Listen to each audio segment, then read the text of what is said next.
1953년 10월 영국 가디언지 특파원 제임스 카메론이 서울에 도착했습니다. 그가 본 광경을 이렇게 썼습니다. 거리마다 무너진 건물뿐이다. 집이라고 부를 수 있는 게 거의 없다. 겨울이 오면 얼마나 많은 사람이 얼어 죽을지 상상조차 끔찍하다. 한국은 아프리카 최빈국보다도 가난했습니다.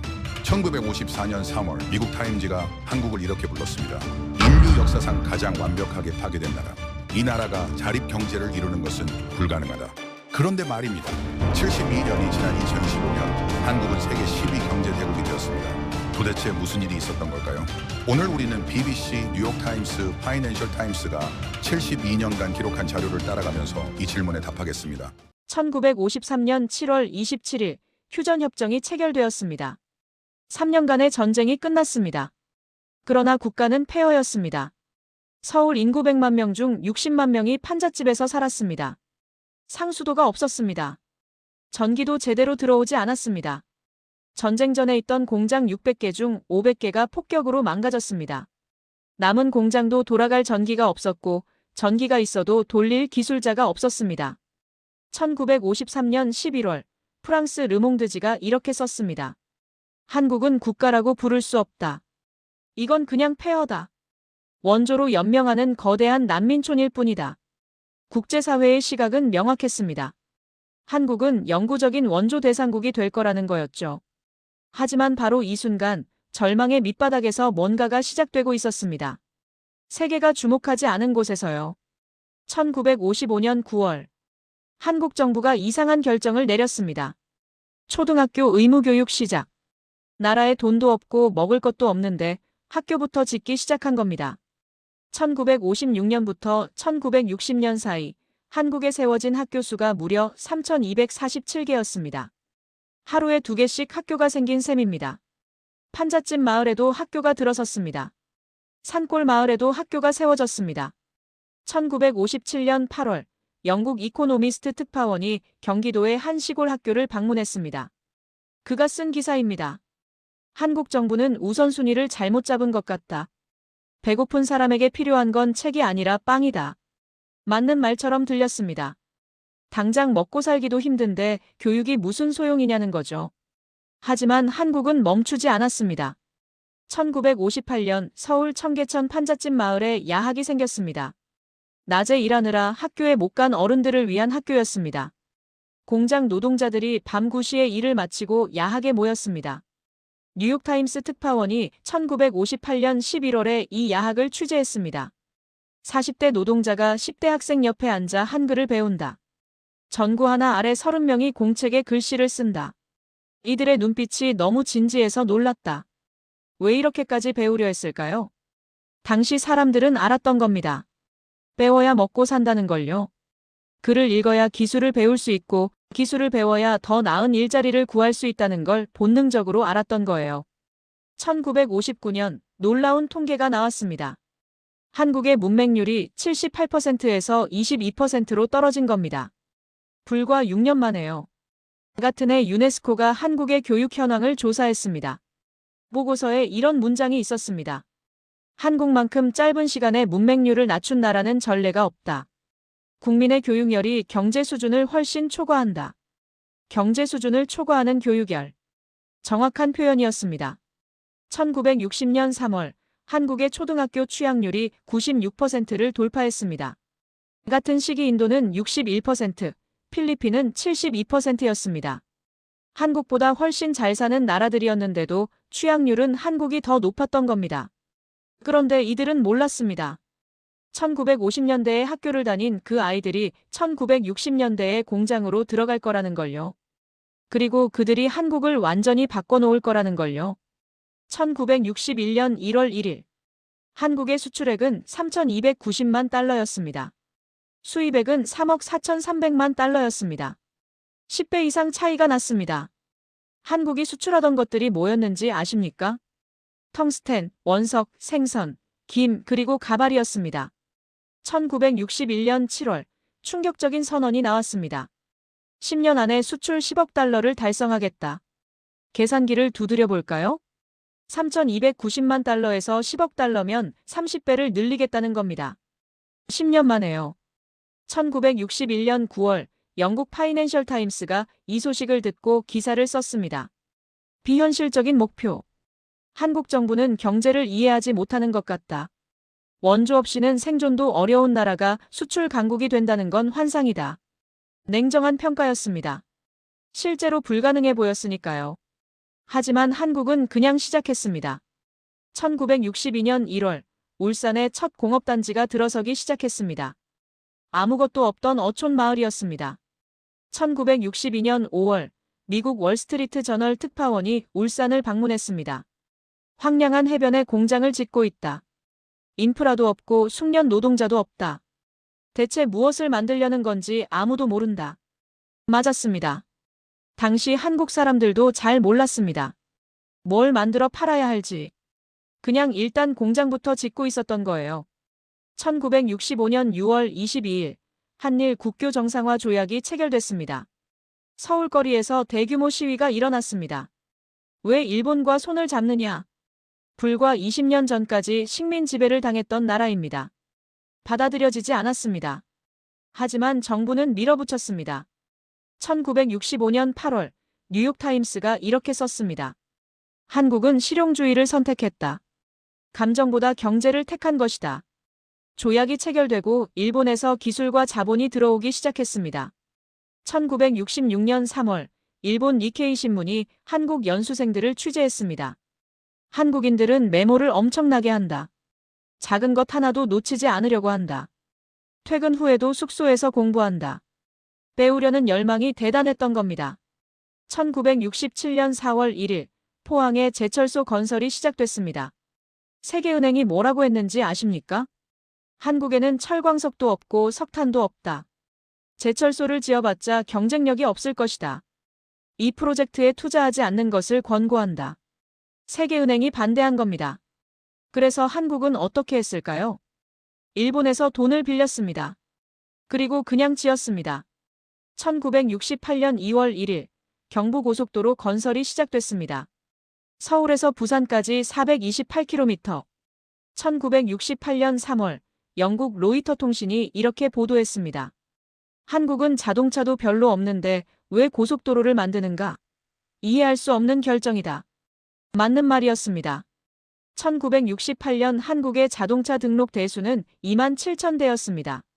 서울 인구가 300만 명이 넘는데 자동차는 겨우 2만 대였죠. 그런데도 고속도로를 만들었습니다.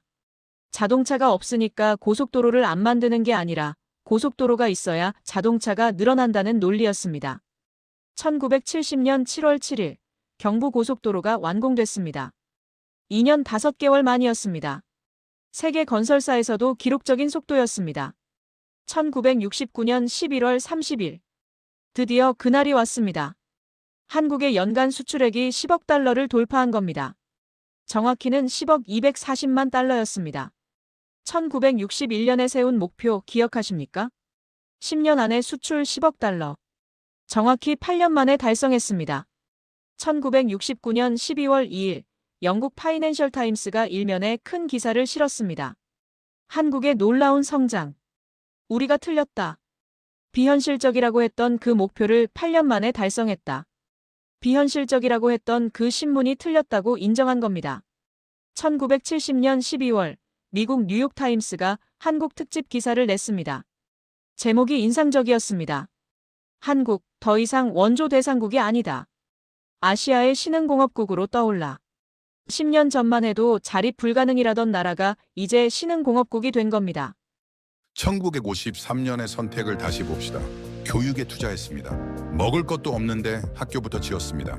수출을 목표로 삼았습니다. 내수 시장이 작다는 걸 알았기 때문입니다. 인프라를 선제적으로 구축했습니다. 수요가 생긴 뒤가 아니라 구조를 먼저 만들었습니다. 이 세 가지 선택은 우연이 아니었습니다.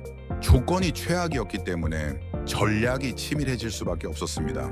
1960년대에 학교를 다닌 그 아이들이 이제 공장으로 들어오고 있습니다. 글을 읽을 줄 알고 계산을 할 줄 아는 젊은이들이요. 그들이 1970년대 한국을 완전히 바꿔놓게 됩니다. 이 선택은 단순한 정책이 아니었습니다. 이것은 방향의 설정이었습니다. 그리고 그 방향은 이후 50년을 결정하는 구조가 됩니다. 여러분, 일부를 보시면서 어떤 생각이 드셨나요?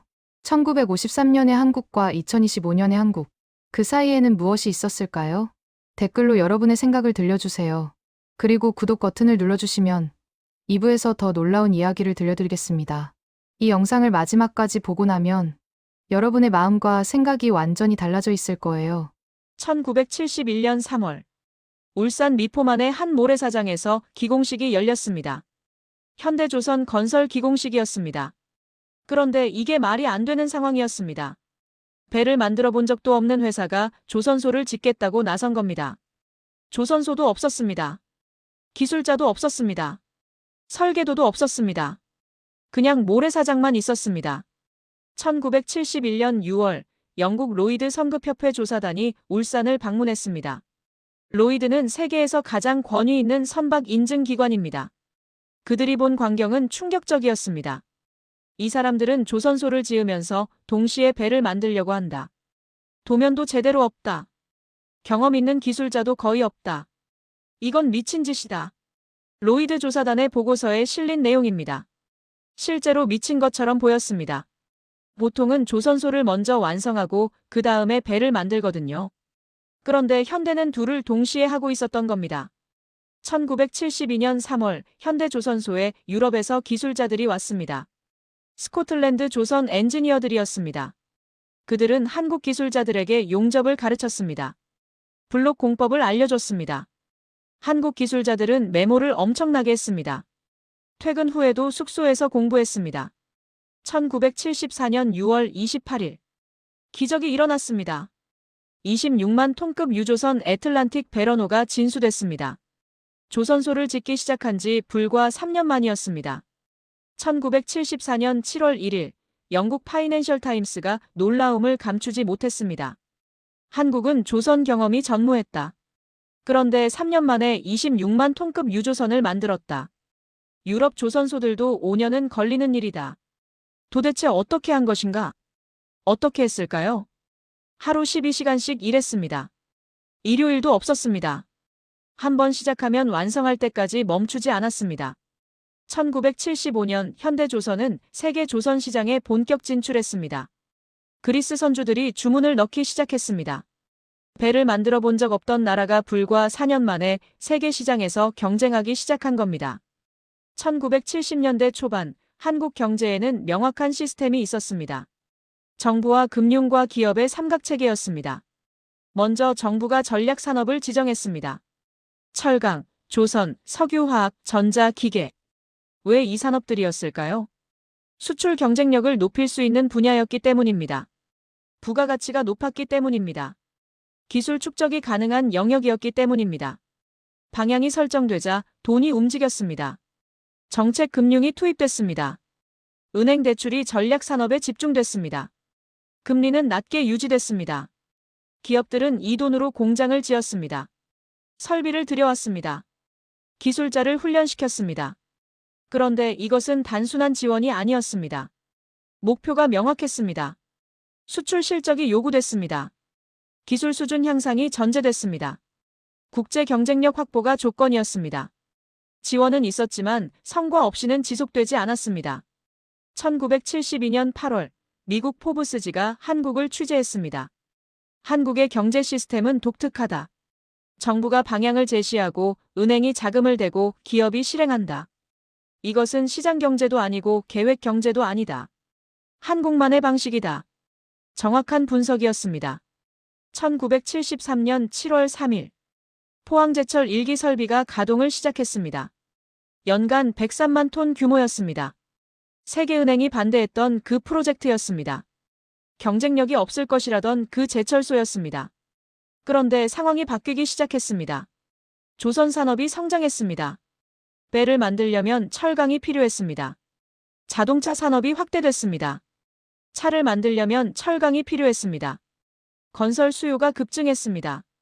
건물을 짓고 다리를 놓으려면 철강이 필요했습니다. 철강 수요가 폭발했습니다. 만약 수요가 생긴 뒤에 제철소를 건설했다면 최소 5년 이상이 소요됐을 겁니다. 그 기간 동안 철강은 전량 수입에 의존해야 했을 겁니다. 선투자는 시간을 확보하는 전략이었습니다. 1976년 포항제철 2기 설비가 완공됐습니다. 1978년 3기 설비가 추가됐습니다. 1981년 포항제철은 연간 850만 톤 규모로 확대됐습니다. 1983년 4월 일본 니케이 신문이 특집 기사를 냈습니다. 포항제철의 생산성이 일본 제철소를 추월했다. 철광석도 석탄도 없는 나라가 세계 최고 수준의 제철소를 만들었다. 일본 철강업계가 긴장하고 있다. 세계은행이 틀렸습니다. 경쟁력이 없을 거라던 그 예측이 완전히 빗나간 겁니다. 1970년 7월 7일 경부고속도로가 완공됐습니다. 서울에서 부산까지 5시간 30분이 걸렸습니다. 전에는 12시간이 넘게 걸렸습니다. 물류가 바뀌었습니다. 부산항에 도착한 원자재가 서울 공장까지 빠르게 이동했습니다. 공장에서 만든 제품이 부산항으로 신속히 운송됐습니다. 수출 경쟁력이 높아졌습니다. 그리고 예상치 못한 일이 벌어졌습니다. 자동차 등록 대수가 급증한 겁니다. 1970년 12만 7천 대, 1975년 24만 대, 1980년 52만 대, 10년 만에 4배가 늘어났습니다. 고속도로가 수요를 창출한 겁니다. 1975년 9월 미국 월스트리트 저널이 분석 기사를 냈습니다. 한국은 인프라를 먼저 만들고 산업을 키운다. 수요가 생기기를 기다리지 않는다. 이것이 한국 속도의 비밀이다. 1963년 11월 독일 뒤셀도르프 공항에 한국인 123명이 내렸습니다. 광부들이었습니다. 탄광에서 일하러 온 젊은이들이었습니다. 1964년 12월 간호사 130명이 독일로 떠났습니다. 그들이 하는 일은 고되었습니다. 지하 천엠 갱도에서 석탄을 캤습니다. 독일 사람들도 꺼리는 일이었습니다. 병원에서 밤낮으로 환자를 돌봤습니다. 낯선 언어, 낯선 문화 속에서 견뎠습니다. 그런데도 불평하지 않았습니다. 1965년 1월 독일 슈피겔지가 한국인 광부들을 취재했습니다. 저희들은 지하 1천엠 갱도에서 일한다. 위험하고 힘든 일이다. 그런데도 불평하지 않는다. 모두 조국에 돈을 보내기 위해서라고 말한다. 그들이 버는 돈은 고스란히 한국으로 송금됐습니다. 1964년부터 1977년까지 독일로 간 광부 7,936명, 독일로 간 간호사 1만 1,057명. 그들이 보낸 돈이 1억 달러가 넘었습니다. 그 돈으로 공장을 지었습니다. 그 돈으로 기계를 들여왔습니다. 1977년 12월 마지막 광부들이 한국으로 돌아왔습니다. 독일 프랑크푸르터 알게마인의 차이퉁이 송별 기사를 실었습니다. 한국인들이 떠난다. 그들은 14년간 독일 탄광을 지탱했다. 그리고 그 돈으로 조국을 일으켰다. 역사상 이런 국민을 본 적이 없다. 1970년대 중반 중요한 변화가 시작됐습니다. 단순히 만드는 것을 넘어 기술을 배우기 시작한 겁니다. 초기에는 외국 기술을 도입했습니다. 라이선스 계약을 맺었습니다. 선진국 기업과 합작했습니다. 그런데 기술 도입만으로는 한계가 있었습니다. 로열티를 계속 지불해야 했습니다. 핵심 기술은 이전되지 않았습니다. 방향이 전환됐습니다. 도입한 기술을 분해했습니다. 작동 원리를 분석했습니다. 개선점을 찾았습니다.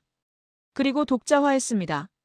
1976년 3월 현대조선이 자체 설계로 배를 만들기 시작했습니다. 외국 도면 없이도 가능해진 겁니다.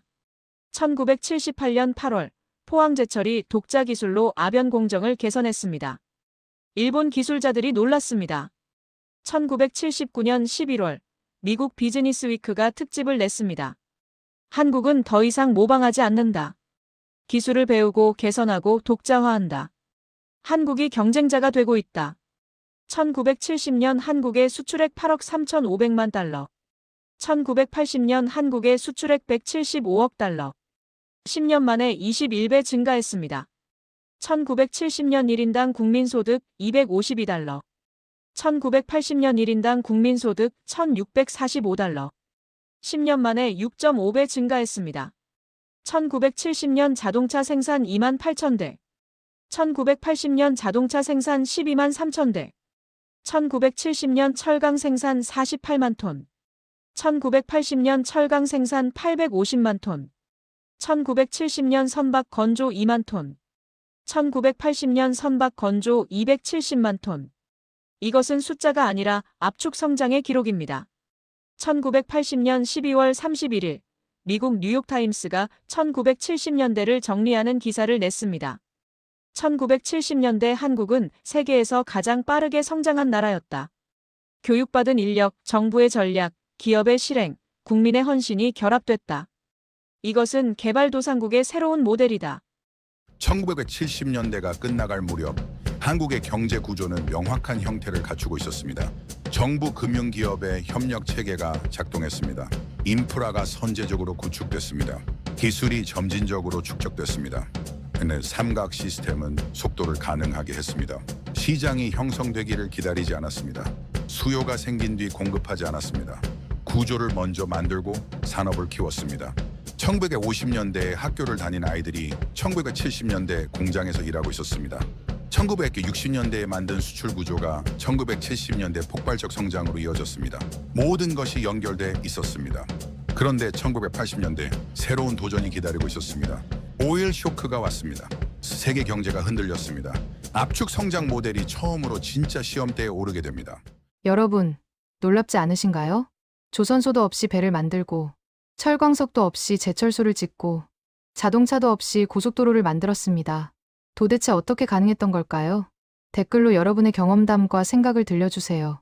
그리고 좋아요를 눌러주시면 3부에서 더 흥미진진한 이야기가 펼쳐집니다. 3부에서는 1980년대 오일 쇼크, 1997년 IMF, 2008년 금융위기, 2020년 팬데믹, 4번의 위기가 찾아옵니다. 그리고 한국은 위기마다 더 강해집니다. 비결이 뭘까요? 그리고 같은 시기 비슷한 조건에서 출발했던 다른 나라들은 어떻게 됐을까요? 그 답을 찾아보겠습니다. 지금 바로 구독 버튼을 눌러주세요. 1979년 10월 26일 한국 역사에 큰 사건이 일어났습니다. 그리고 그 직후 경제에도 충격이 왔습니다. 제2차 오일 쇼크였습니다. 1979년 이란 혁명으로 원유 공급이 중단됐습니다.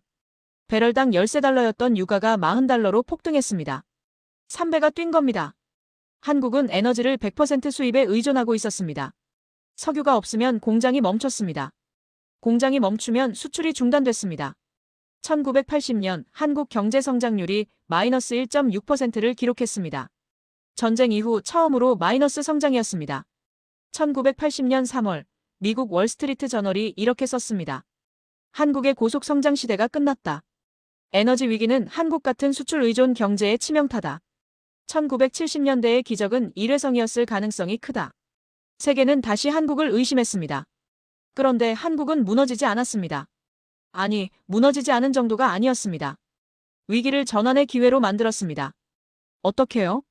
1980년 한국 정부는 중요한 결정을 내렸습니다. 중화학공업 강화였습니다. 에너지를 많이 쓰는 경공업 대신 부가가치가 높은 중화학공업으로 전환하기 시작한 겁니다. 섬유에서 철강으로, 단순 조립에서 자동차로, 경공업에서 전자화학으로 산업 구조 자체를 바꾸기 시작했습니다. 1981년 현대자동차가 독자 모델 포니를 캐나다에 수출했습니다. 한국 최초의 자동차 수출이었습니다. 1982년 삼성전자가 반도체 사업 진출을 선언했습니다. 1983년 2월 일본 니케이 신문이 놀라움을 표했습니다. 한국은 위기 속에서 오히려 고도 산업으로 전환하고 있다. 보통은 위기 때 보수적으로 가는데 한국은 반대로 간다. 이것은 도박인가 전략인가? 전략이었습니다. 에너지 효율이 낮은 산업은 오일 쇼크에 취약했습니다. 그래서 부가가치가 높은 산업으로 전환한 겁니다. 1985년 한국 경제는 완전히 회복했습니다. 경제 성장률 7.0%를 기록했습니다. 위기를 돌파한 겁니다. 1997년 11월 17일 한국의 외환 보유액이 급격히 줄어들기 시작했습니다. 11월 21일 100억 달러, 11월 24일 60억 달러, 11월 27일 39억 달러. 나라가 파산 직전이었습니다. 1997년 11월 22일 한국 정부가 국제통화기금 IMF에 구제금융을 신청했습니다. 195억 달러를 빌렸습니다. 한국 역사상 가장 굴욕적인 순간이었습니다. 1997년 11월 23일 미국 뉴욕타임스 헤드라인이었습니다. 한국, IMF에 손 벌렸다. 아시아의 모범생이 무너졌다. 한강의 기적은 끝났다. 거리에는 실업자가 넘쳐났습니다. 대기업들이 무너졌습니다. 1998년 1월 실업률이 7%를 넘어섰습니다. 170만 명이 일자리를 잃었습니다. 그런데 1998년 1월 믿기 힘든 일이 벌어졌습니다. 금 모으기 운동이 시작된 겁니다. 시민들이 집에 있던 금을 내놓기 시작했습니다. 결혼 반지를 내놓았습니다. 금목걸이를 기부했습니다. 1998년 1월 5일부터 3월 14일까지 350만 명이 참여했습니다. 모인 금이 227톤이었습니다. 1998년 2월 10일 영국 BBC가 이것을 취재했습니다. 한국 시민들이 자발적으로 금을 내놓고 있다. 나라 빚을 갚기 위해서다. 정부가 강요한 것도 아니다. 이런 국민을 본 적이 없다. 그리고 한국은 개혁에 나섰습니다. 기업 구조 조정. 부실 기업이 정리됐습니다. 재벌 구조가 개편됐습니다. 금융 개혁.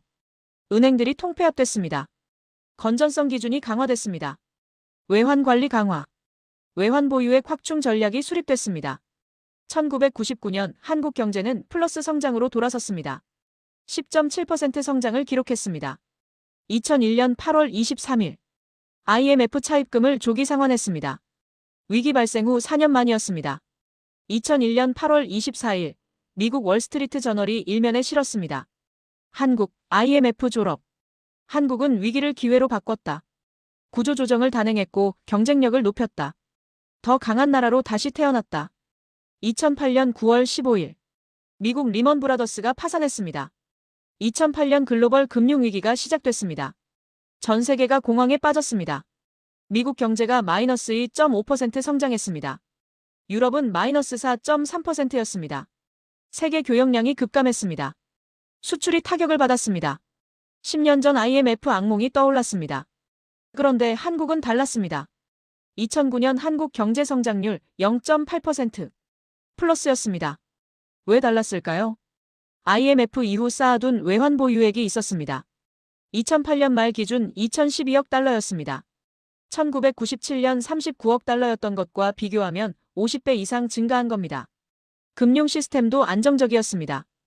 은행 건전성이 개선돼 있었습니다. 2009년 4월 영국 파이낸셜 타임스가 분석 기사를 냈습니다. 한국은 10년 전과 다르다. IMF 위기를 겪으며 체질을 완전히 바꿨다. 이제 한국은 위기에 강한 나라가 됐다. 2010년 한국 경제는 6.8% 성장을 기록했습니다. 2020년 1월 중국 우한에서 이상한 폐렴이 보고됐습니다. 그리고 그것은 순식간에 전 세계로 퍼졌습니다. 코로나19 팬데믹이었습니다. 2020년 3월 전 세계가 봉쇄됐습니다. 이탈리아가 멈췄습니다. 스페인이 멈췄습니다. 미국 뉴욕이 폐쇄됐습니다. 경제가 완전히 얼어붙었습니다. 그런데 한국은 달랐습니다. 봉쇄하지 않았습니다. 대신 검사, 추적, 격리 전략을 썼습니다. 드라이브스루 검사소가 등장했습니다. 차에 탄 채로 10분 만에 검사를 받을 수 있었습니다. 하루 검사 능력이 2만 명을 넘었습니다. 2020년 3월 13일 미국 뉴욕타임스가 한국의 코로나 대응을 일면에 실었습니다. 한국은 봉쇄 없이 코로나를 통제하고 있다. 대규모 검사와 디지털 추적 시스템이 핵심이다. 민주주의 국가에서도 효과적 방역이 가능함을 보여준다. 2020년 4월 영국 BBC가 한국 특집 다큐멘터리를 방송했습니다. 한국의 코로나 대응은 2015년 메르스 실패에서 배운 교훈이다. 실패를 분석하고 시스템을 완전히 바꿨다. 위기를 기회로 바꾸는 한국의 DNA가 또다시 작동했다. 정확한 분석이었습니다. 2015년 메르스 때 38명이 사망하는 실패를 겪었습니다. 그 후 감염병 대응 시스템을 완전히 재설계했습니다. 그리고 코로나 와중에도 한국 경제는 멈추지 않았습니다. 2020년 삼성전자가 오지 통신 장비 수출을 늘렸습니다. 전 세계가 재택근무를 하면서 통신 인프라 수요가 폭발했거든요. LG화학과 삼성 SDI는 전기차 배터리 공급을 늘렸습니다. 2020년 한국 경제 성장률 마이너스 0.9%. 마이너스이긴 하지만 OECD 국가 중 가장 선방한 나라였습니다. 미국은 마이너스 2.8%, 유럽은 마이너스 6.0%였거든요. 여기서 하나의 질문이 생깁니다. 비슷한 시기 유사한 조건에서 출발했던 다른 나라들은 어떻게 됐을까요? 1950년부터 1960년대 여러 나라들이 한국과 비슷한 상황에서 출발했습니다. 어떤 나라는 한국보다 훨씬 좋은 조건이었습니다. 천연자원도 풍부하고 전쟁 피해도 없고 국토도 넓었습니다. 그런데 왜 결과가 달라졌을까요? 네 나라를 살펴보겠습니다. 필리핀의 출발. 1953년 필리핀의 1인당 국민소득은 $257였습니다. 같은 시기 한국은 67달러였습니다. 필리핀이 한국보다 3.8배 부유했습니다. 필리핀은 여러 장점을 가지고 있었습니다. 미국과의 밀접한 관계가 있었습니다. 영어를 공용어로 사용했습니다. 교육받은 인력이 존재했습니다. 1960년대 필리핀은 아시아에서 일본 다음으로 잘 사는 나라였습니다. 그런데 선택이 달랐습니다. 필리핀은 내수 시장 중심 정책을 택했습니다. 수입 대체 산업화 전략이었습니다. 국내 시장을 보호했습니다. 관세 장벽을 유지했습니다. 외국 기업 진출을 제한했습니다. 초기에는 효과가 있었습니다. 국내 산업이 보호받았습니다. 그런데 문제가 나타났습니다. 글로벌 경쟁력 확보가 지연됐습니다. 수출 산업 기반이 약했습니다. 기술 축적 속도가 느렸습니다. 1986년 필리핀에 정치 혼란이 왔습니다. 마르코스 정권이 무너졌습니다. 1997년 아시아 외환위기 때 필리핀도 타격을 받았습니다. 2020년 기준 필리핀 1인당 GDP 약 3,300달러. 2020년 기준 한국 1인당 GDP 약 3만 1,000달러. 한국이 필리핀보다 9.4배 더 부유해진 겁니다. 1953년에는 필리핀이 한국보다 3.8배 부유했는데 67년 후에는 완전히 역전된 겁니다. 2021년 3월 필리핀 일간지 필러핀 DAI라이 인콰이러가 특집 기사를 냈습니다. 1960년대 필리핀은 한국보다 부유했다. 그런데 지금은 한국이 우리보다 9배 잘 산다. 우리는 무엇을 잘못했을까? 아르헨티나의 몰락. 20세기 초 아르헨티나는 세계 10대 부국이었습니다. 자원이 풍부했습니다. 농업 수출 강국이었습니다. 유럽 이민자들이 정착했습니다. 1913년 아르헨티나의 1인당 GDP는 프랑스와 비슷했습니다. 그런데 20세기 중반 이후 상황이 바뀌었습니다. 정치적 불안정이 반복됐습니다. 군부 쿠데타가 발생했습니다. 경제정책이 일관성을 잃었습니다. 재정 적자가 누적됐습니다. 인플레이션이 만성화됐습니다. 그리고 채무 불이행이 반복됐습니다. 1982년 디폴트, 1989년 하이퍼인플레이션 월 200%, 2001년 디폴트, 2014년 디폴트, 2001년 12월 아르헨티나가 디폴트를 선언했을 때 2001년 12월 24일 미국 뉴욕타임스가 이렇게 썼습니다. 아르헨티나는 100년 전 세계 최고 부국 중 하나였다. 그런데 지금은 파산 직전이다. 경제정책의 실패가 한 나라를 어떻게 망칠 수 있는지 보여주는 사례다. 2020년 기준 아르헨티나 1인당 GDP 약 8,400달러. 조건이 훨씬 좋았지만 정책 일관성과 거시 안정성 유지에 실패한 겁니다. 멕시코의 함정. 멕시코는 미국과 국경을 접하고 있습니다. 지리적 이점이 명확했습니다. 1994년 NAFTA 북미 자유무역협정가 발효됐습니다. 멕시코는 미국 시장에 자유롭게 접근할 수 있었습니다. 관세 장벽이 제거됐습니다. 제조업이 성장했습니다. 자동차 조립 공장이 들어섰습니다. 전자제품 생산이 확대됐습니다. 그런데 구조적 특징이 있었습니다. 조립 중심 산업이었습니다. 부품은 미국에서 수입했습니다. 조립 후 다시 미국으로 수출했습니다. 고부가가치 공정은 제한적이었습니다. 핵심 기술 개발은 미국 본사에서 이루어졌습니다. 2019년 9월 미국 MIT 테크놀로지 리뷰가 분석 기사를 냈습니다. 멕시코는 제조업 강국처럼 보인다. 하지만 실제로는 조립 기지다. 부품을 받아서 조립만 한다. 핵심 기술은 여전히 미국이 가지고 있다. 2020년 기준 멕시코 1인당 GDP 약 8,300달러. 지리적 이점은 있었지만 산업 고도화 속도에서 차이가 났습니다. 태국의 정책. 19만 8,090년대 태국은 아시아의 제조 허브로 성장했습니다. 외국인 직접 투자가 유입됐습니다. 일본 기업들이 공장을 세웠습니다. 자동차와 전자제품 조립 산업이 확대됐습니다. 성장률은 높았습니다. 1980년대 후반 연평균 10% 이상을 기록했습니다. 그러나 1997년 7월 2일 태국에서 아시아 외환위기가 시작됐습니다. 바트화가 폭락했습니다. 금융 시스템이 마비됐습니다. 태국도 IMF 구제금융을 받았습니다. 구조조정이 진행됐습니다. 은행이 정리됐습니다. 회복은 이루어졌습니다. 그러나 고도기술 산업으로의 전환은 지연됐습니다. 제조업은 중저가 제품 중심으로 유지됐습니다. 반도체나 첨단 전자 산업 진입은 제한적이었습니다. 2020년 기준 태국 1인당 GDP 약 7,200달러. 외환위기 이후 구조 재편 속도에서 차이가 확인됐습니다. 네 나라를 살펴봤습니다. 출발 조건은 유사한 면이 많았습니다. 필리핀은 한국보다 소득이 높았습니다. 아르헨티나는 자원이 풍부했습니다. 멕시코는 미국 시장에 인접했습니다. 태국은 외국 투자를 유치했습니다. 그런데 결과가 갈렸습니다. 왜였을까요? 첫째, 정책 방향이 달랐습니다. 한국은 수출을 전제로 설계했습니다. 필리핀은 내수 보호를 우선했습니다. 둘째, 기술 축적 방식이 달랐습니다. 한국은 도입, 분해, 개선, 독자화 경로를 밟았습니다. 멕시코는 조립 중심 구조에 머물렀습니다. 셋째, 위기 대응 속도가 차이를 만들었습니다. 한국은 IMF 이후 4년 만에 차입금을 상환했습니다. 태국은 회복했지만 산업 전환이 지연됐습니다. 넷째, 거시 안정성 유지 여부가 영향을 미쳤습니다. 한국은 외환 보유액을 확충했습니다. 아르헨티나는 반복적 디폴트를 겪었습니다. 차이는 조건이 아니라 선택에서 발생했습니다. 그리고 그 선택은 구조로 굳어졌습니다. 한국은 4번의 큰 위기를 겪었습니다. 1980년 오일 쇼크, 중화학공업으로 전환했습니다. 1997년 IMF 구조 조정을 단행하고 4년 만에 회복했습니다. 리샹녀이나 2008년 금융위기 외환 보유액 덕분에 버텼습니다.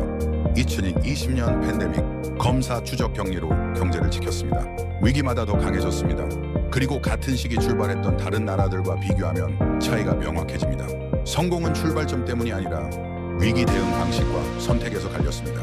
1953년 세계은행이 말했습니다. 30년 원조를 받아도 성공을 장담 못한다. 2025년 한국은 세계 9위 경제대국입니다. 축적된 구조는 이제 새로운 영역으로 확장됩니다. 산업을 넘어 문화로, 경제를 넘어 소프트 파워로. 여러분, 놀랍지 않으신가요? 4번의 위기, 4번의 극복, 그리고 같은 조건에서 출발했던 다른 나라들과의 비교. 차이는 어디서 왔을까요? 댓글로 여러분의 생각을 들려주세요. 조건이 아니라 선택이 결과를 만든다. 이 말에 공감하신다면 좋아요를 눌러주세요. 사부 예고. 이제 마지막입니다. 산업 경쟁력이 완성됩니다. 반도체 세계 1위, 자동차 글로벌 브랜드, 조선 강국, 그리고 세계가 한 번도 예상하지 못한 일이 벌어집니다. K-팝이 빌보드를 장악합니다. 한국 영화가 아카데미를 받습니다. 한국 드라마가 넷플릭스를 정복합니다. 어떻게 가능했을까요? 사부에서 그 비밀을 밝힙니다. 2001년 8월 23일. 한국이 IMF 차입금을 조기 상환했습니다. 4년 만이었습니다. 세계는 놀랐습니다.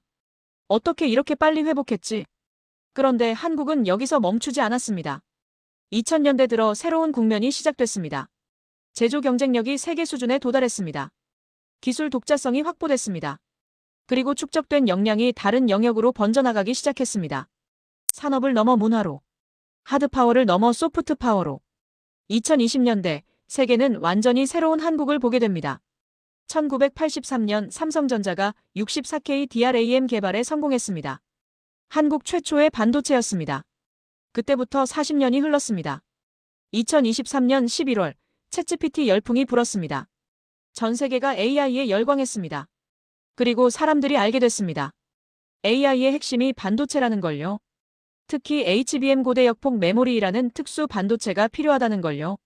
그 HBM의 80%를 만드는 회사가 어디였을까요? SK하이닉스였습니다.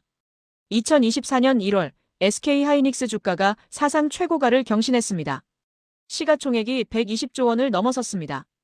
2024년 3월 15일 영국 파이낸셜 타임스가 SK하이닉스 특집을 냈습니다. SK하이닉스는 AI 시대의 숨은 강자다. 엔비디아가 주목받지만 진짜 핵심 기술은 한국에 있다. HBM 없이는 AI 혁명도 없다. 2024년 상반기 한국의 반도체 수출이 역대 최고를 기록했습니다. 전년 동기 대비 50% 증가했습니다. 1983년 첫 반도체를 만든 지 41년 만에 한국은 AI 시대의 핵심 공급자가 된 겁니다. 2024년 6월 미국 블룸버그가 이렇게 썼습니다. 세계가 AI를 이야기할 때 사람들은 엔비디아를 떠올린다. 하지만 그 엔비디아 칩을 작동시키는 건 한국의 메모리다. AI 시대, 한국은 필수 불가결한 존재가 됐다. 1976년 현대자동차가 포니를 출시했습니다. 한국 최초의 고유 모델이었습니다. 당시 외국 언론들은 비웃었습니다. 한국이 무슨 자동차를? 48년이 흘렀습니다. 2024년 현대차 그룹 글로벌 판매량이 730만 대를 넘었습니다. 세계 3위였습니다. 특히 전기차 분야에서 놀라운 성과를 냈습니다. 현대 아이오니고, 기아 EV6가 유럽을 강타했습니다. 2022년 5월 18일 독일 슈피겔지가 아이오니고를 시승한 후 기사를 썼습니다. 현대차가 테슬라를 위협한다. 디자인, 성능, 가격 모든 면에서 경쟁력이 있다. 독일 자동차 회사들이 긴장해야 할 상대다. 2023년 현대차가 미국 전기차 시장에서 테슬라에 이어 2위를 차지했습니다. 아이오니고가 미국에서 7만 대 이상 팔렸습니다. 2023년 9월 12일 미국 모터트렌드가 특집을 냈습니다. 한국 전기차가 미국을 점령하고 있다. 현대와 기아가 테슬라의 독주를 막고 있다. 한국이 전기차 시대의 핵심 플레이어가 됐다. 1971년 울산 모래사장에서 현대조선이 시작됐습니다. 매를 만들어 본 적도 없었습니다. 53년이 흘렀습니다. 2024년 한국은 전 세계 선박 발주량의 60%를 수주했습니다. 특히 LNG선, 초대형 컨테이너선 같은 고난이도 선박에서 독보적이었습니다. 2023년 11월 카타르가 200척의 LNG선을 발주했습니다. 총액 500억 달러였습니다. 한국 조선소들이 대부분을 가져갔습니다. 2024년 1월 15일 영국 로이터 통신이 보도했습니다. 한국 조선소들이 세계 시장을 장악했다. 중국이 가격으로 경쟁하지만 고부가가치 선박은 여전히 한국이 압도한다. 기술력에서 아무도 한국을 따라잡지 못한다. 2022년 2월 24일 러시아가 우크라이나를 침공했습니다. 전 세계가 충격에 빠졌습니다. 그리고 각국이 방위력 강화에 나섰습니다. 한국 방산이 주목받기 시작했습니다. 2022년 7월 폴란드가 한국에서 K 전차 1000대, K9 자주포 672문을 구매하기로 했습니다. 총액 140억 달러였습니다. 2022년 11월 호주가 한국형 자주포 AS9를 선택했습니다. 2023년 2월 루마니아가 K9 자주포 54문을 계약했습니다. 2023년 8월 미국 월스트리트 저널이 특집을 냈습니다. 한국이 세계 방산 시장의 다크호스가 됐다. 미국, 러시아, 프랑스가 독점하던 시장에 한국이 끼어들었다. 가격과 성능, 그리고 빠른 납기가 경쟁력이다. 2024년 한국 방산 수출액이 170억 달러를 넘어섰습니다. 세계 4위 방산 수출국이 됐습니다. 1990년대 후반 한국 정부는 초고속 인터넷 구축에 나섰습니다. 2005년 초고속 인터넷 보급률이 OECD 1위를 기록했습니다. 이 인프라 위에 새로운 산업이 자랐습니다. 2007년 스마트폰 시대가 열렸습니다. 삼성전자가 갤럭시 시리즈를 출시했습니다. 2011년 갤럭시 SE가 전 세계에서 4천만 대 팔렸습니다. 2019년 한국이 세계 최초로 오지 상용화에 성공했습니다. 2019년 4월 3일 미국 뉴욕타임스가 일면에 실었습니다. 한국이 오지 경쟁에서 승리했다. 미국보다 먼저, 중국보다 먼저 상용화했다. 한국은 디지털 인프라에서 항상 한 발 앞서 있다. 2024년 삼성전자는 스마트폰 세계 시장 점유율 20%를 차지했습니다. 애플에 이어 2위였습니다. 2012년 7월 15일 싸이의 강남스타일이 유튜브에 올라왔습니다. 전 세계가 말춤을 췄습니다. 2012년 12월 21일 인류 역사상 처음으로 유튜브 조회수 10억을 넘었습니다. 미국 대통령이 말춤을 췄습니다. UN 사무총장이 따라췄습니다. 2012년 12월 30일 미국 뉴욕타임스가 분석 기사를 냈습니다. 강남스타일의 성공은 우연이 아니다. 이것은 한국이 20년간 준비해온 문화산업의 결과다. 1990년대부터 시스템을 만들었다. 그리고 2013년 6월 13일 방탄소년단 BTS이 데뷔했습니다. 처음에는 아무도 주목하지 않았습니다. 작은 기획사 출신이었으니까요. 하지만 그들은 달랐습니다. 유튜브와 트위터로 전 세계 팬들과 직접 소통했습니다. 한국어로 노래했지만 메시지는 보편적이었습니다. 2017년 5월 BTS가 빌보드 뮤직 어워드에서 상을 받았습니다. 2018년 5월 BTS 앨범이 빌보드 200 차트 1위에 올랐습니다. 비영어권 가수로는 12년 만이었습니다. 2018년 10월 10일 미국 뉴욕타임스 일면에 BTS가 실렸습니다. 방탄소년단은 비틀스 이후 가장 성공적인 보이그룹이다. 그리고 그들은 한국어로 노래한다. 이것은 문화 권력의 이동을 의미한다. 2020년 8월 31일 BTS의 다이너마이트가 빌보드 핫 100 차트 1위를 차지했습니다. 한국 가수 최초였습니다. 2020년 9월 1일 영국 BBC가 긴급 특집을 냈습니다. BTS가 불가능을 이뤘다. 영어가 아닌 언어로 빌보드를 정복했다. 이제 영어가 팝의 유일한 언어가 아니다. 그런데 K-팝의 영향력은 여기서 멈추지 않았습니다. 2020년대 초반 놀라운 시도가 시작됐습니다. K-팝과 애니메이션의 결합이었습니다. 한국의 애니메이션 제작사들이 K-팝 아이돌 그룹을 주인공으로 한 애니메이션을 만들기 시작한 겁니다. K-팝 데몬 헌터스가 그 대표적인 사례였습니다. K-팝 아이돌들이 악마를 물리치는 설정의 이 애니메이션은 처음에는 실험적인 시도로 받아들여졌습니다. 그런데 예상치 못한 반응이 나타났습니다. 넷플릭스와 크런치롤 같은 글로벌 OTT 플랫폼에서 공개되자 전 세계 10대들이 열광하기 시작한 겁니다. K-팝 팬덤과 애니메이션 팬덤이 겹쳤습니다. K-팝 음악이 애니메이션 OST로 들어갔습니다. 안무가 애니메이션 액션 장면으로 재현됐습니다. 특히 북미와 유럽, 남미에서 반응이 뜨거웠습니다. 2023년 미국 애니메이션 전문 매체 애너메이션 매거진이 특집을 냈습니다. 한국이 애니메이션 시장에 새로운 방식으로 진입했다. K-팝이라는 검증된 팬덤을 활용해 애니메이션 시장을 공략하고 있다. 이것은 매우 영리한 전략이다. 일본 애니메이션이 수십 년간 지배하던 글로벌 시장에서 한국이 K-팝이라는 차별화 요소로 틈새를 만들어낸 겁니다. 2024년 K-팝 데몬 헌터스의 성공에 고무된 여러 제작사들이 유사한 컨셉의 애니메이션을 내놓기 시작했습니다. K-팝 아이돌을 모티브로 한 애니메이션들이 쏟아졌습니다. 그리고 흥미로운 현상이 벌어졌습니다. 애니메이션을 본 해외 팬들이 한국어를 배우기 시작한 겁니다. 애니메이션에 나온 K-팝 음악을 찾아 듣기 시작했습니다. 애니메이션이 K-팝의 새로운 진입로가 된 겁니다. 2024년 10월 프랑스 르몽드가 분석 기사를 냈습니다. 한국은 문화 콘텐츠를 통합적으로 활용한다. K-팝, 드라마, 영화, 그리고 이제 애니메이션까지 모든 장르가 서로를 강화한다. 이것은 문화산업의 생태계다. 정확한 분석이었습니다.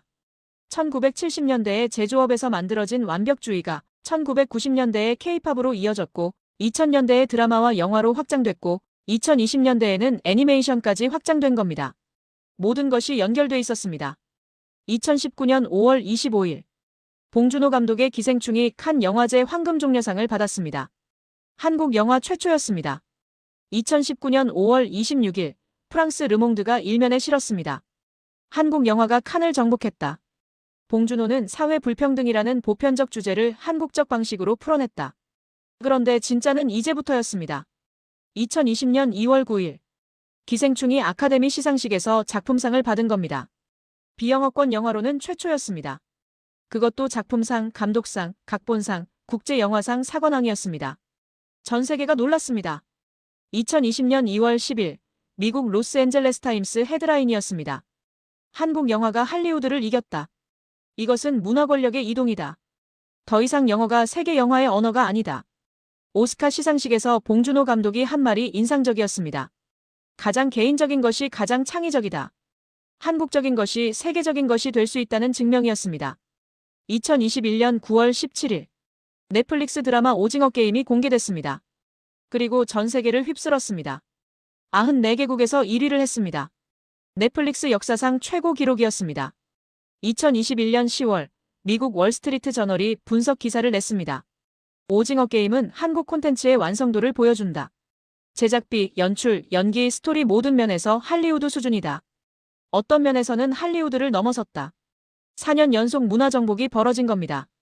2019년 BTS 빌보드 1위, 2020년 기생충 아카데미 4관왕, 2021년 오징어 게임 전 세계 1위, 2020년대 초반 K-애니메이션 글로벌 진출, 2021년 12월 영국 이코노미스트가 특집을 냈습니다. 한국은 어떻게 문화 강국이 되었나? 70년. 먹을 것도 없던 나라가 이제 전 세계 사람들에게 문화를 수출하는 나라가 됐다. 비결이 뭐였을까요? 완벽주의였습니다. K-팝 아이돌들은 수천 번 연습합니다. 한 동작, 한 음정도 완벽할 때까지 반복합니다. 애니메이션 제작진은 프레임 하나하나에 공을 들입니다. 드라마 제작진은 디테일에 집착합니다. 영화 감독들은 타협하지 않습니다. 1970년대 제조업에서 만들어진 완벽주의 문화가 2010부터 2020년대 문화, 콘텐츠 전 영역에서 꽃을 피운 겁니다. 그리고 그 뒤에는 교육이 있었습니다. 1950년대에 학교를 지었던 그 선택이요. 글을 읽고 생각하고 창의적으로 표현할 줄 아는 사람들이 문화 콘텐츠를 만든 거예요. 2020년 1월 코로나19가 확산됐습니다. 전 세계가 봉쇄됐습니다. 그런데 한국은 달랐습니다. 봉쇄하지 않고도 방역에 성공했습니다. 2020년 5월 WHO가 한국을 모범 사례로 지정했습니다. 그리고 경제도 지켜냈습니다. 2020년 한국 경제 성장률 마이너스 0.9%, OECD 평균 마이너스 4.5%. 한국이 가장 선방했습니다. 2021년 한국 경제는 4.1% 성장했습니다. 완전히 회복한 겁니다. 그리고 2021년 특별한 일이 벌어졌습니다. 반도체 슈퍼사이클이 왔습니다. 재택근무가 늘면서 노트북, 태블릿 수요가 폭발했습니다. 데이터 센터가 급증했습니다. 삼성전자와 SK하이닉스의 반도체 수출이 사상 최대를 기록했습니다. 제조 기반이 코로나 시대에도 한국을 지켜낸 겁니다. 2024년 7월 한국이 1인당 국민소득 4만 달러 시대를 열었습니다. 1953년 67달러에서 2024년 4만 달러. 71년 만에 597배 증가한 겁니다. 2024년 8월 미국 월스트리트 저널이 한국 경제 70년을 분석한 대형 기획 기사를 냈습니다. 제목이 인상적이었습니다. 한국은 어떻게 세계 12위 경제대국이 되었는가? 이것은 기적이 아니다. 명확한 전략이 있었다. 기사는 한국 성공의 6가지 요소를 정리했습니다. 첫째, 교육이었습니다. 1950년대 배고플 때도 학교부터 지었던 그 선택이요. 인적자원이 곧 천연자원이었다는 겁니다. 둘째, 속도였습니다. 한국은 항상 남들보다 빨랐습니다. 계획을 세우면 즉시 실행했고 문제가 생기면 밤을 새워 해결했습니다. 셋째, 완벽주의였습니다. 작은 부품 하나, 애니메이션 프레임 하나, 드라마 한 장면, 안무 한 동작도 완벽하게 만들려고 했습니다. 대충이라는 게 없었습니다. 넷째, 위기를 기회로 바꾸는 능력이었습니다. 1950년대 전쟁, 1970년대 오일 쇼크, 1997년 IMF, 2008년 금융위기, 2020년 코로나. 5번의 위기를 5번 다 기회로 만들었습니다. 다섯째, 국민적 단결이었습니다. 1998년 금모으기 운동, 2002년 월드컵 거리 응원, 2020년 코로나 방역. 위기 때마다 국민이 하나가 됐습니다. 여섯째, 절대 만족하지 않는 자세였습니다. 반도체 1위를 해도 다음 세대를 준비했습니다. K-팝이 성공해도 다음 그룹을 키웠습니다. 드라마가 흥행해도 다음 작품을 준비했습니다. 1위를 지키는 게 1위가 되는 것보다 어렵다는 걸 알았던 거예요. 일곱째, 정부와 기업의 협력이었습니다. 1960년대, 1970년대, 정부, 금융, 기업의 삼각구조가 2020년대에는 정부, 삼성, SK, 네이버의 AI 동맹으로 진화했습니다. 오늘 여러분은 이 영상을 통해 대한민국의 72년의 기록을 보았습니다. 1953년 10월, 영국 가디언즈 특파원이 서울 거리를 보며 말했습니다. 이 나라는 앞으로 100년이 지나도 일어서지 못할 것이다. 1955년 1월, 세계은행이 보고서를 냈습니다. 이 나라가 자립경제를 이루는 것은 불가능하다. 최소 30년간 지속적인 국제 원조가 필요하며 그마저도 성공을 보장할 수 없다. 1957년 4월, 일본의 한 경제학자가 말했습니다. 한국이 일본 수준의 경제를 이루려면 최소 100년은 걸릴 것이다. 그들은 모두 틀렸습니다. 2026년 현재 세계 10위 경제대국, 반도체 세계 1위, 조선 세계 1위, 자동차 세계 3위, 방산 수출 세계 4위, K-팝, 전 세계 빌보드 1위, K-애니메이션, 글로벌 OTT 플랫폼 진출, 한국 영화, 아카데미 사관왕, 한국 드라마, 넷플릭스 94개국 1위. 한국은 세계에 증명했습니다. 불가능은 없다는 것을요. 천연자원이 없어도, 땅이 좁아도, 전쟁으로 모든 게 파괴돼도 일어설 수 있다는 것을요.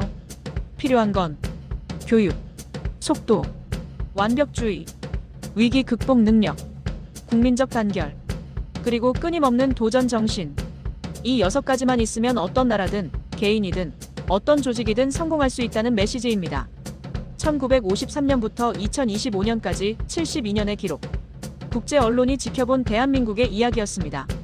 기억하세요. 기적은 없습니다. 있는 건 전략과 실행뿐입니다. 그리고 당신도 할 수 있습니다. 이제 잠깐만 멈춰서 생각해 보세요. 어떻게 보면 대한민국에서 여러분이 2026년을 살아내는 것만으로도 어쩌면 전체 세계 인구로 봤을 때 세계 1위 20위 내에 들어가는 것인지도 모릅니다. 생각해 보세요. 세계 80억 인구 중에서 AI 반도체를 만드는 나라에 사는 사람이 얼마나 될까요? 세계 최고 수준의 교육을 받을 수 있는 사람이 얼마나 될까요? 전기가 24시간 들어오고 초고속 인터넷이 깔려 있고 안전한 식수를 마실 수 있는 사람이 얼마나 될까요? K-팝, K-드라마, K-영화를 만드는 나라에 사는 사람이 얼마나 될까요? 여러분은 이미 그 안에 있습니다. 그러니까 학교에서 누군가와 비교하면서 우울해하지 마세요. 직장에서 동료와 비교하면서 자책하지 마세요. 옆집 이웃과 비교하면서 나는 그들보다 못하다고 생각하지 마세요. 이미 한국은 그 평균 수준이 상당히 높아 있기 때문입니다. 1953년 한국의 평균은 폐허였습니다. 2025년 한국의 평균은 세계 10위 경제 대국입니다. 여러분이 비교하는 그 기준 자체가 이미 세계 최상위권입니다. 내가 한국인이라는 자긍심을 가질 이유가 충분합니다. 72년 전 세계은행이 자립 불가능이라고 했던 나라, 72년 후 AI 시대를 주도하는 나라, 이것은 기적이 아닙니다. 우리 할아버지, 할머니 세대가 학교를 지었습니다. 우리 부모님 세대가 공장에서 밤을 새웠습니다. 우리 세대가 AI 반도체를 만들고 있습니다. 그리고 지금 여러분이 하는 일도 다음 세대를 위한 준비입니다. 힘들 때가 있을 겁니다. 지칠 때가 있을 겁니다. 포기하고 싶을 때가 있을 겁니다. 그럴 때 기억하세요. 1953년 판잣집에서 살던 사람들도 포기하지 않았습니다. 1960년대 독일 탄광에서 일하던 광부들도 포기하지 않았습니다. 1997년 금 모으기 운동에 참여했던 시민들도 포기하지 않았습니다. 그들이 포기하지 않았기 때문에 지금 여러분이 여기 있습니다. 그리고 여러분이 포기하지 않으면 다음 세대는 더 나은 곳에 있을 겁니다. 그리고 오늘 내가 여기에 존재하는 것만으로도 한국인으로 태어난 것, 현재 2026년을 살고 있는 것, 그 자체만으로도 충분히 자랑스러워할 이유가 됩니다.